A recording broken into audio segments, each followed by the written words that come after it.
अहिल्यानगरच्या विद्यार्थ्यांसाठी खुशखबर. ITI मध्ये 13 short term course मंजूर. विद्यार्थी मित्रांनो, राज्यभरात अल्पमुदतीचे रोजगारक्षम अभ्यासक्रम सुरू केले जाणार आहेत. या अभ्यासक्रमांमध्ये तंत्रज्ञानाशी निगडित अभ्यासक्रमांचा समावेश करण्यात आला आहे. यात नगर जिल्ह्यातील काही ITI मध्ये 13 विविध अभ्यासक्रम सुरू होणार आहेत. यात प्रामुख्याने ऑडिट, मॅन्युफॅक्चरिंग, ड्रोन तंत्रज्ञान, वाहन, सौर ऊर्जा, सायबर सुरक्षा, इंटरनेट ऑफ थिंग्स, कृत्रिम प्रज्ञा, ग्रीन हायड्रोजन, मोबाईल दुरुस्ती तंत्रज्ञान, सोशल मीडिया इन्फ्लुएन्सर आदी विषयांचा समावेश करण्यात आला आहे.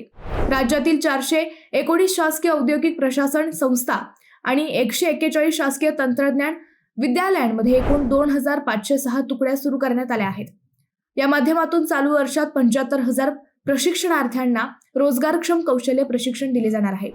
दरम्यान अहिल्यानगरमध्ये तंत्रज्ञ, electric vehicle assembly operator, green hydrogen plant technician, fitter fabrication हे 4 अभ्यासक्रम पहिल्या टप्प्यात सुरू होत आहेत.